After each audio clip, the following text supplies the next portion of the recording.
Hello everyone, स्वागत है आपके अपने YouTube channel online GK GS classes में। आज का क्लास जो है 2023 बोर्ड एग्ज़ाम में जो साइंस स्ट्रीम से हैं जिनका केमिस्ट्री सब्जेक्ट है उनके लिए इम्पॉर्टेंट क्वेश्चंस का जो है ये 10वां पार्ट है।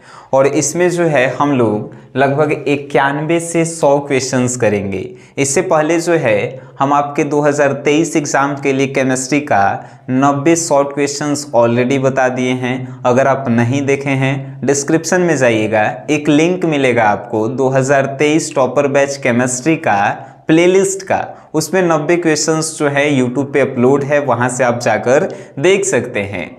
और ऐसे पढ़ाया गया है कि आपको जो है याद करने की भी आवश्यकता नहीं है।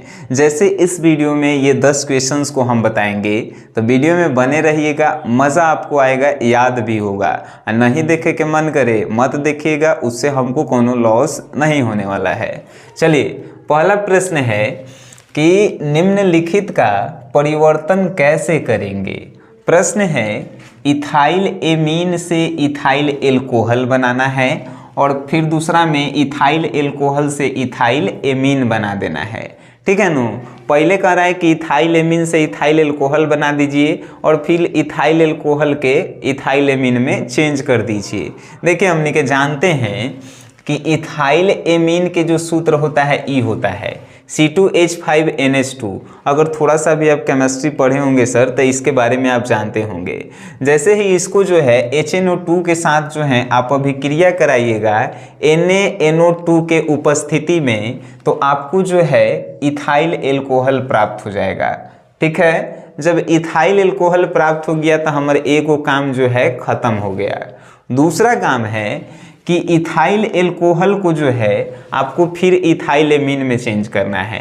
तो C2HO5 अभी हम लोग बनाए थे इथाइल एल्कोहल, इसको जब आप PCl5 की उपस्थिति में क्रिया करवाइएगा तो ई बनेगा C2H5Cl और NH3 के साथ फिर जो है इसकी उपस्थिति में आप करवाइएगा तो आपको प्राप्त हो गया फिर इथाइल एमीन। यही जो है अभिक्रियाएं हैं। थोड़ा सा आप जो है अगर केमिस्ट्री आप पढ़े होंगे तो आप जानते होंगे। यहाँ पे अगर हमने जहाँ तक समझाने के प्रयास किए हैं आपको समझ में आ गया होगा, नहीं तो आप जहाँ पर भी पढ़ते हैं वहाँ से आप आसानी से पूछ लीजिएगा एक बार। ये इंपॉर्टेंट क्वेश्चन है आपके एग्जाम के लिए। नेक्स्ट हम बात करेंगे 92 नंबर क्वेश्चन की कि अक्रिय गैसों की संयोजकता शून्य क्यों होती है। दुनिया के सबसे आसान प्रश्न में से एक है। 2014 में ये प्रश्न जो है पूछा गया है कि अक्रिय गैसों की संयोजकता शून्य क्यों होती है। नोबेल गैस भी जिसे हम लोग बोलते हैं, तो उनकी के संयोजकता शून्य इसलिए होता है क्योंकि उसका आखिरी जो ऑर्बिटल्स होता है, आखिरी जो कक्षाएं होती है वो पूर्ण रूप से भरी होती है। और जब पूर्ण रूप से भरी होती है तो अस्थाई होती है। अस्थाई होती है तो ना ही कोनो के इलेक्ट्रॉन देगा और ना ही कोनो से इलेक्ट्रॉन लेगा, तो वो जो है क्या होगा, ऊपर संयोजकता जो है एकदम जीरो होना जो है कंफर्म है। आपको यहाँ पे रीजंस बताना है कि काहे जीरो होता है। हमने के सब जानते हैं कि अक्रिय तत्व के जो है जीरो होता है संयोजकता। काहे होता है, तो ऊपर आखिरी ऑर्बिटल जो है पूर्ण रूप से भरल रहता है, जिसके कारण वो अस्थाई होता है, ना ही किसी को इलेक्ट्रॉन देता है ना ही किसी से लेता है। बस यही जो है रीजंस है जीरो होने का। नेक्स्ट है 93 नंबर क्वेश्चन कि कार्बोकेटायन क्या है, व्याख्या करें। दुनिया के सबसे आसान प्रश्न में से एक है कार्बोकेटायन। आप जो है जब भी आप कार्बनिक रसायन पढ़ेंगे तो इसके बिना आप कार्बनिक रसायन को पढ़ना असंभव बात है, चाहे आप 11th में हो चाहे 12th में हो। कार्बोकेटायन वो एक ऐसा कार्बन का आयन जो कार्बन पे प्लस चार्ज उत्पन्न होता है, उसी आयन को हम लोग कहते हैं कार्बोकेटायन। कहे के मतलब कि एगो कार्बन है, ये कार्बन में हमने के जानते हैं कि चार जो है आखिरी कक्षा में 4 इलेक्ट्रॉन होते हैं, 4 गो के एकर आवश्यकता होता है, 1 2 3, लेकिन चौथा के जगह जो है जैसे ही एकरा पे प्लस चार्ज उत्पन्न हो जाता है तो ई जो है कहलाएगा कार्बोकेटायन। यानी कि परिभाषा हम कैसे देंगे कार्बोकेटायन का, तो वैसा कार्बन का आयन जिस पे धनायन उत्पन्न हो जाता है उसी कार्बन के आयन को कार्बोकेटायन कहते हैं। दुनिया के आसान प्रश्न में से एक है सर। नेक्स्ट है कि देखिए बहुत बार पूछे जाने वाला प्रश्न है ये कि अम्लीय वर्षा से आप क्या समझते हैं, समझाइए थोड़ा। अम्लीय वर्षा के बारे में आप जानते होंगे, नहीं जानते हैं तो आज के बाद आप कभी भुलाएंगे भी नहीं। जैसे कि हम लोग आसपास देखते हैं कि हमने के आसपास से जो है, जिसे गाड़ी से धुआं निकल रहा है, कल कारखाना से धुआं निकल रहा है, तो उसमें से धुआं कौन कौन सा निकलता है तो देखिए तनी, SO2 निकलता है और उसके बाद जो है NO2 निकलता है। SO2 को हम लोग सल्फर डाइऑक्साइड कहते हैं, NO2 को जो है नाइट्रोजन डाइऑक्साइड कहते हैं। ठीक है, तो ये दोनों जब निकलता है धुआं के रूप में गाड़ी से, कल कारखाना से, तो ये सब जो है वायु, हमने के वायुमंडल में वायु है, तो वायुमंडल में वायु के साथ अभिक्रिया करके SO2 जो है SO2 बनाता है, यानी कि सल्फ्यूरिक अम्ल बनाता है। तो वहीं जो है NO2 अभिक्रिया करके HNO3 बनाता है। ठीक है, तो ये दोनों जो है अम्ल है। आज जब ये दोनों अम्ल वायुमंडल में वायु के साथ है SO2 और NO2 वायु के साथ अभिक्रिया करके बना लेता है, तब पानी के साथ मिल के और जमीन पर वर्षा के रूप में बरसता है। तो इसीलिए वर्षा के रूप में बरसता है, तो हम लोग क्या कहेंगे कि अम्ल वर्षा हो रहा है। काहे कि हई दोनों अम्ल जो है पानी में मिला हुआ है कि नहीं। आप कैसे लिखेंगे कि अम्लीय वर्षा किसे कहते हैं, तो हमनी के जो है, जो कल कारखाना होता है उससे जो धुआं निकलता है SO2 NO2, वो हमारे वायुमंडल में उपस्थित वायु से अभिक्रिया करके H2SO4 और HNO3 बनाता है, जो अम्ल होता है। और यही अम्ल जब बारिश पानी के साथ जमीन पे आता है, तो हम लोग कहते हैं कि अम्लीय वर्षा हो रहा है। अगर आप थोड़ा सा भी पढ़े लिखे इंसान होंगे, कमेंट बॉक्स में लिखेगा कि अम्लीय वर्षा से क्या क्या हानियां होती हैं। 10 गो लइकन लिख देगा, हम समझेंगे कि पढ़े वाला लइकन जो है क्लास में जुड़ल है। 3 गो रीजन्स बताना है, ठीक है, कि अम्ल वर्षा से क्या क्या हानि होता है, 3 गो बताना है। लिखेगा कमेंट बॉक्स में, बड़ी मजा आएगा। नेक्स्ट है 95 नंबर क्वेश्चन कि फार्मेलिन का 2 मुख्य उपयोगों का वर्णन करें। दुनिया के सबसे आसान प्रश्न में से ये भी है कि फार्मेलिन का जो है 2 मुख्य उपयोग का जो है वर्णन करें। ये इसका पहला उपयोग हम बताएं तो मृत जीवों को परिरक्षण करने में, यानी कि मृत जीव, कोई जानवर जो है मर गया तो उसको जो है हम चाहेंगे कि ओकर बॉडी जो है बचल रहे। देखिएगा डॉक्टर लोग जो है उसी पे रिसर्च करता है, तो ओकरा में फार्मेलिन मिला के रखता है। सब जानते हैं काहे कि ओकर बॉडी गले नहीं। इस तब फार्मेलिन का उपयोग मृत जीवों के परिरक्षण करने में।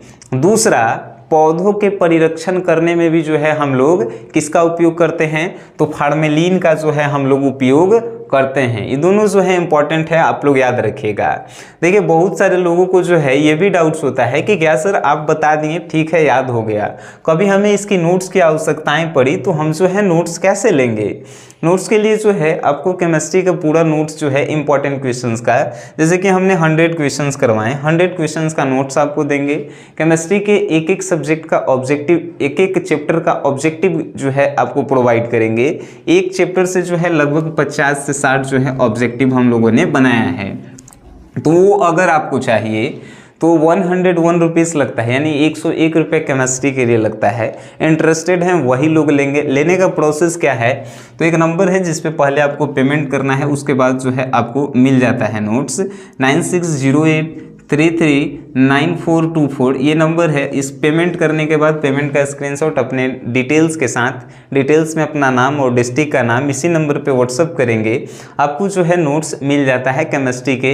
इंपॉर्टेंट अभी 100 क्वेश्चन हो गए, 100 क्वेश्चन आपको मिल जाएगा, हर एक चैप्टर का ऑब्जेक्टिव मिल जाएगा, और आगे जैसे जैसे क्लासेस होंगे उसका नोट्स जो है आपको मिलते रहेगा।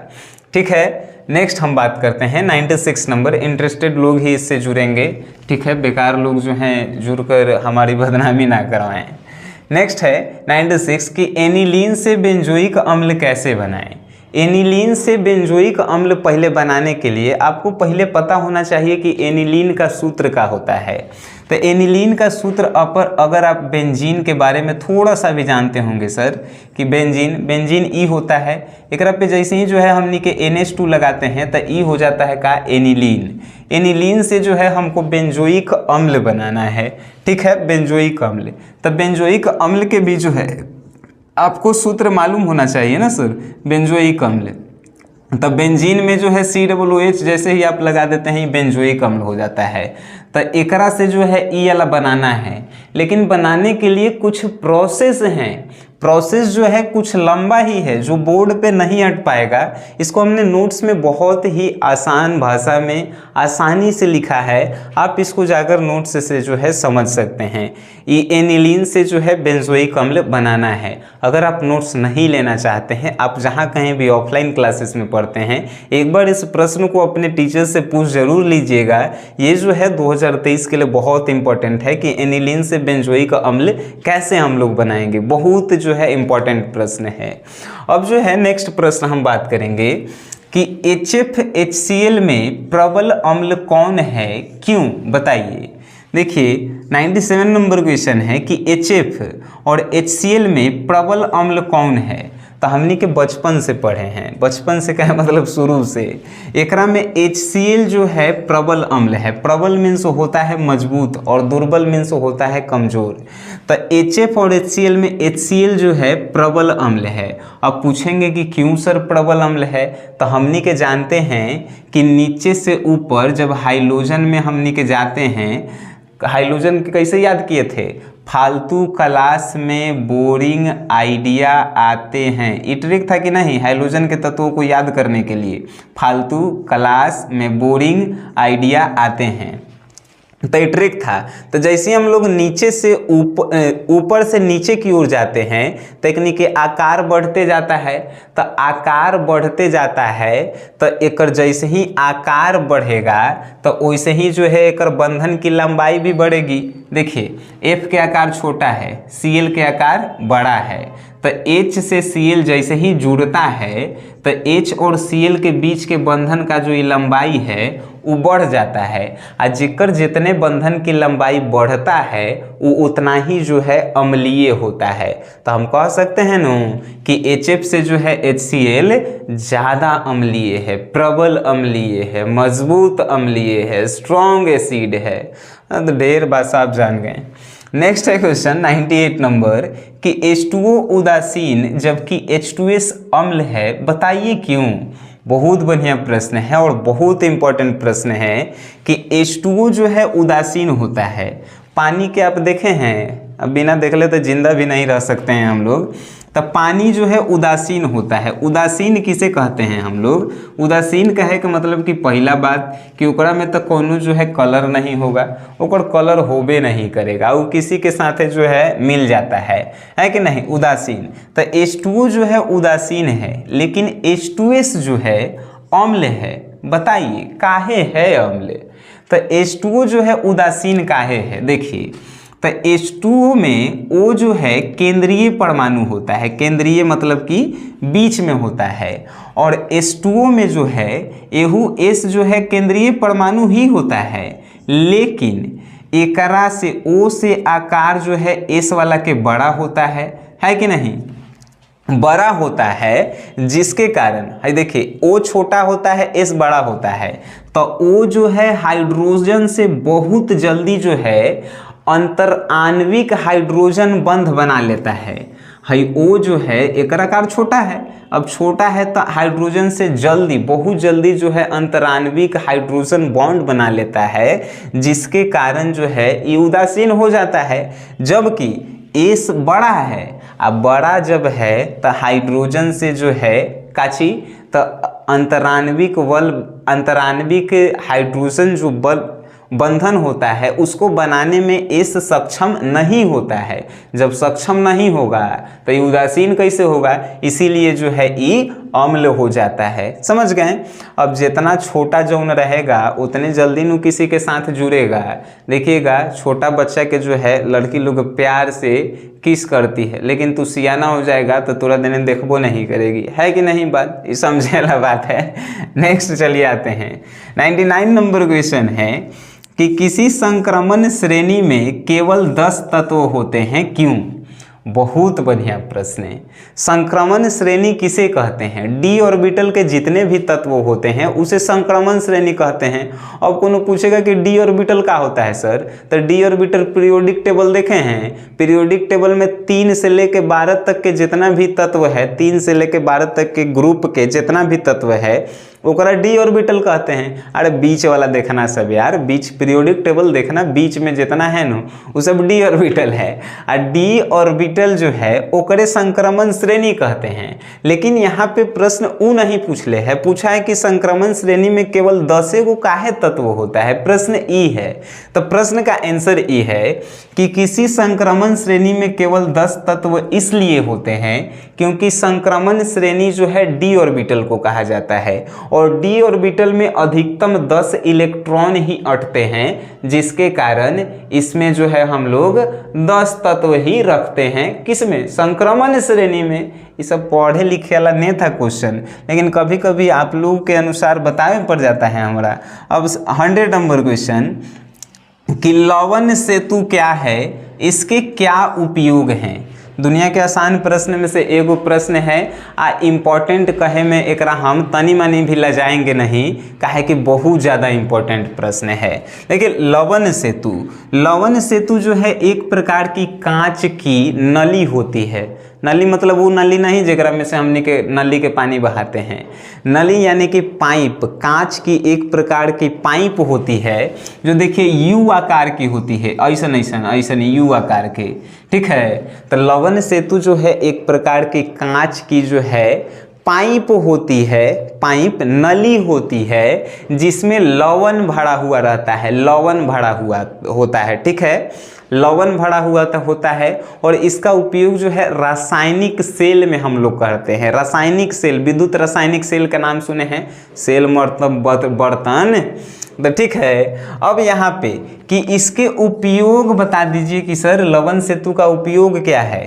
तो विद्युत परिपथ को पूर्ण करना जो है पहला एक और उपयोग है, विद्युत परिपथ को पूर्ण करना इसका पहला उपयोग। दूसरा कि विद्युत उदासीनता को कायम रखना यानी बनाए रखना जो है लवण सेतु का दूसरा उपयोग है।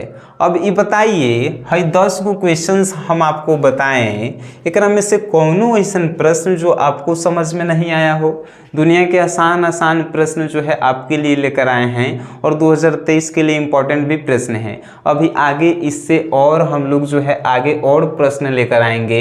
एग्ज़ाम तक जो है लगभग हम आपको जो है 150 से 200 प्रश्न देंगे जो आपके एग्ज़ाम के लिए केमिस्ट्री में इम्पॉर्टेंट होगा सर। अगर ये सब प्रश्न आप पढ़ के जाते हैं, हमें नहीं लगता है कि आप केमिस्ट्री में 90+ से कम नंबर लाएंगे। अगर ईमानदारी से मेहनत करते हैं, पढ़ते हैं, समझते हैं, तब ये नहीं कि हम बता रहे हैं आप वीडियो देख रहे हैं उसके बाद खेला खत्म, ऐसा नहीं हो सकता है, ऐसे नंबर नहीं आएगा, ठीक है। वीडियो देखे हैं, मज़ा आया है, आपको इम्पोर्टेंट लगा है तो इसे शेयर कीजिए, ठीक है। वीडियो देखने के लिए आप सभी को धन्यवाद।